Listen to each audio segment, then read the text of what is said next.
Welcome, everyone. Here's our Hello from the Fellows discussion, a fireside chat to share Dr. Walker's advice for those in the Doctor of Executive Leadership program at the University of Charleston. Good afternoon, Dr. Walker. I just want to let you know that we are recording. Thank you for, it's great to be with you today. Great to be with you, Caesar. Dr. Walker, you and I were talking, recently that the first quarter of the year is over. I can't believe it. January, February, March seemed to fly by. We were just on campus in January talking to each one of the new year one students, year two and year three. And, being that we haven't seen them for 3 months, I thought it'd be really cool if thank you for taking the time for us to, we did a bunch of hello fellows and maybe a hello from the fellows, as if we were back on campus to have a discussion. And you and I started this discussion the other day and we said, well, hold on, let's pause. Let's not have it just yet, because just like when we were in the classroom, being able for others to kind of hear the dialogue between us, I think, is extremely valuable. Yep, I agree. So, Dr. Walker, we discussed, for year one, day one, year one, we were kind of discussing, I had shared with you my experience, and I know they're well advanced and far, and they've got their critical analysis dialogue, pretty much down to a science, if you will, or perfection. But I remember sharing with you that after I got through writing my first one, how Dr. Byram, had asked, hey, how'd it go? And I was like, well, I don't really know, I don't think it's good enough. And Dr. Shields had, in his own way, kind of said, hey, if you don't mind, I'd like to, in a very professional way, it was kind of like, hey, you're not a doctor yet. How can you judge if this is at what level? But I promise you, if you just do your best, that they're going to shape you in the way that you need to get to that level for that to be your goal. And from our talking points in our notes, I think after I explained that, you were like, yeah, it's a problem with these self-derived expectations. Yeah.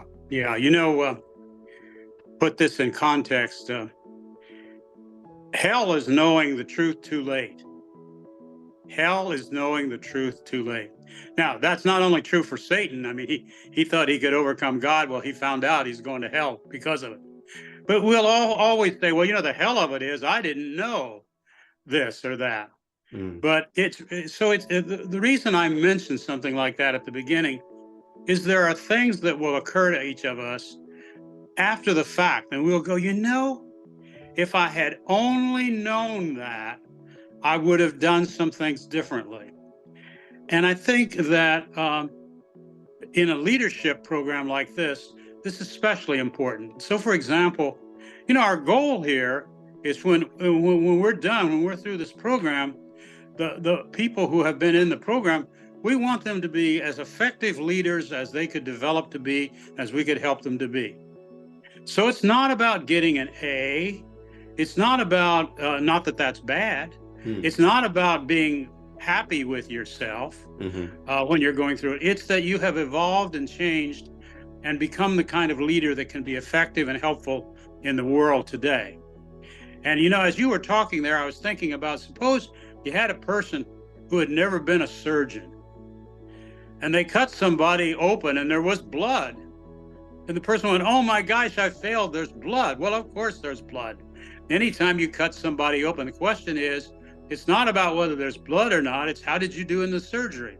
And similarly, it is that the things that we judge ourselves on may not be the important things that have to do with our development as a leader, because we haven't gone through it yet.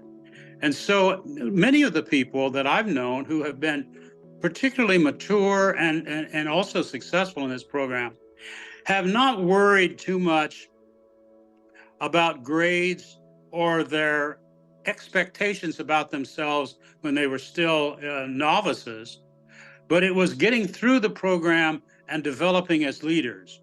So some of the people, in fact, some of the fellows have never looked at a single grade they've gotten all the way through the course. Now, I'm too curious. I wouldn't be able to do that. And I'm not recommending that, because that's one kind of feedback. But the question is, how can you know the truth before it's too late? And the truth I'm talking about is, how are you doing and developing as a leader?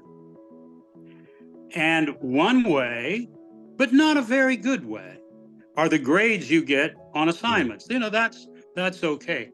But you could get A's in all your assignments and it'd be so disjointed, and you didn't change or have the vision expanded, that you'd still be not a very experienced leader. Mm-hmm. And so it's terribly important. And the question is, how can you have an opportunity to be more likely to be finding the truth before it's too late and you're in hell, before it's too late? Wouldn't it be awful to graduate having gotten good grades and when you're done, not have the confidence or the desire or the passion or the expertise to be a leader? That would be a tragedy. Yes, sir. Yes, sir. And leading up towards graduation, I would maybe even, Dr. Walker, you bring up a point that makes me think maybe even not after graduation, but I would hate to have gotten A's all the way through learning the Sage Handbook of Leadership and then have to go put it to use in the program and then have to rework a lot of that understanding and that growth that I was afforded to do before, but I was kind of focused on the wrong thing. So I'm glad you shared in that very, very, I'm a visual learner and I could see that. I can kind of see it when you put it that way, that, yeah, that could just find out earlier than later.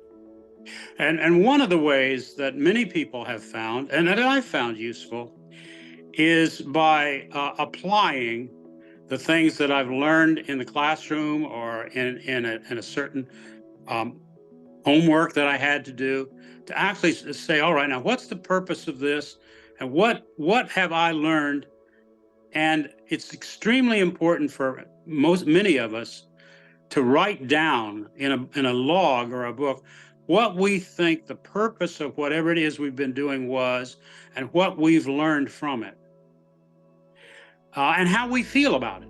Mm-hmm. Now, you're only halfway there if you've done the assignment and figured out what it was you were supposed to learn or what was supposed to add to your ability as a leader. The next thing you have to do is go out the very next day and figure out how you could use what you've learned somehow in your life. Now, it might be at work, it might be as you're working on yourself, or it might be at home. But it's really important to take these lessons and use them, because you will find some of them work for you, some of them don't. You'll find that you had questions about it that you didn't understand before. Suppose you had learned in a certain assignment that the important thing was to be kind. And then you got out the next day and you tried being kind, and you realized you didn't really know what that meant, because sometimes being kind is kind of being with respect in someone's face. It's telling them the truth before it's too late and they're in a hell that they didn't know about because you didn't tell them the truth. So it's really important that we take what we're learning and apply them to everyday life, because we're a leader, not just in certain ways, but in other ways too. We're not only a leader at work and in our family. We have to lead ourselves. One of the hardest people to lead is yourself, because you know how to get around yourself, and you got an ego and you'll want to paint things a certain way. So that journal is really important. And the other thing that's important, if you can do it, is a critical friend right at the beginning. I mean, you've got a cohort, but if there's someone that you feel comfortable with, that at the same time can tell you like it is. And I've had a lot of people want to tell me like it is, and I've benefited from them. I thought I was doing a review of them. They were my associate dean or something, and they was doing a review of me, and it was terrific. Yeah. So I really think that it's important to keep a log and to take what you're learning and apply it to everyday life. So then you'll get a feeling of how you're changing, how you're developing who you are. Dr. Walker, you were sharing with me before that, I think, is a perfect segue, if you will, to expand a little bit more on, because as you were accentuating before, to apply it to your everyday life, and that's that's our practitioner piece, right? Whether it's in our personal or professional leadership, especially starting with self-leadership. But you were passionate in our discussion earlier, as you are now, and even that this is how you're growing. You're just starting out. Allow that opportunity, and it, quality takes time. Allow yourself the time to grow. Yeah, yeah. And growth, there are something called growing pains. When you grow, it's not always comfortable. You're getting out of your, how can you act your age? You've never been that age before. And so it's really important to understand that you're going from being a caterpillar to a butterfly.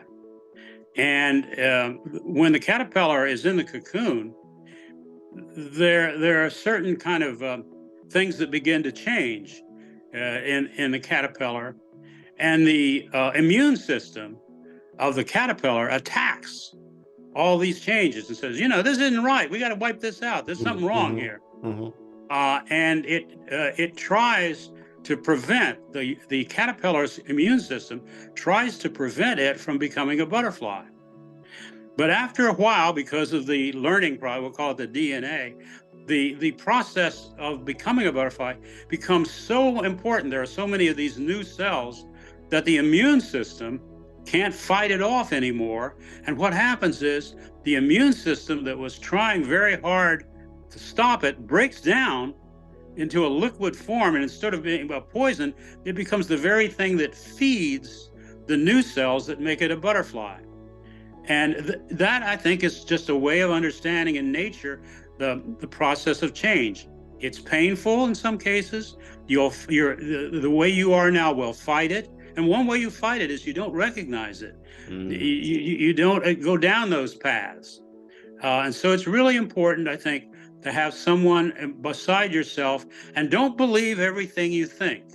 I mean, so it can turn out that you'll have these thoughts, self-defeating thoughts or narrowing thoughts, and they're the very thoughts you think they're defensive and helpful, but they're the very things that you've got to overcome. That's that immune system keeping you from growing.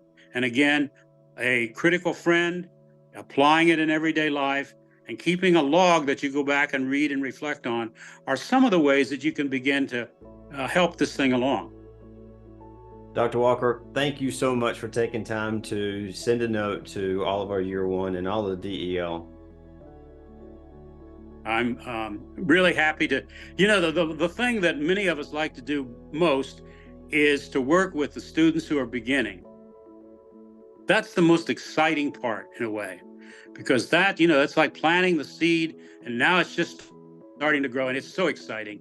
So I wish them all very well, and I hope that these discussions we have are helpful to them. I love it. Love it. Thank you, Dr. Walker.